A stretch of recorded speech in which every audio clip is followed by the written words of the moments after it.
पति पत्नी का सच्चा प्यार। एक आदमी ने एक बहुत ही खूबसूरत लड़की से शादी की। शादी के बाद दोनों की जिंदगी बहुत प्यार से गुजर रही थी। वो उसे बहुत चाहता था और उसकी खूबसूरती की हमेशा तारीफ किया करता था। लेकिन कुछ महीनों के बाद लड़की चर्मरोग से ग्रसित हो गई और धीरे धीरे उसकी खूबसूरती जाने लगी।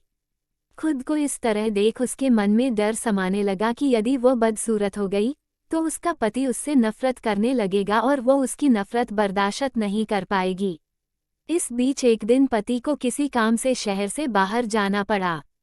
काम खत्म कर जब वह घर वापस लौट रहा था, उसका एक्सीडेंट हो गया। एक्सीडेंट में उसने अपनी दोनों आंखें खो दी, लेकिन इसके बावजूद भी उन दोनों की जिंदगी सामान्य तरीके से आगे बढ़ती रही।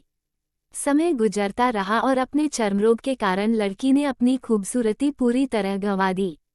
वह बदसूरत हो गई, लेकिन अंधे पति को इस बारे में कुछ भी पता नहीं था। इसलिए इसका उनके खुशहाल विवाहित जीवन पर कोई प्रभाव नहीं पड़ा। वह उसे उसी तरह प्यार करता रहा। एक दिन उस लड़की की मौत हो गई। पति अब अकेला हो गया था। वह बहुत दुखी था। वह उस शहर को छोड़कर जाना चाहता था। उसने अंतिम संस्कार की सारी क्रियाविधि पूर्ण की और शहर छोड़कर जाने लगा। तभी एक आदमी ने पीछे से उसे पुकारा और पास आकर कहा, अब तुम बिना सहारे के अकेले कैसे चल पाओगे? इतने साल तो तुम्हारी पत्नी तुम्हारी मदद किया करती थी।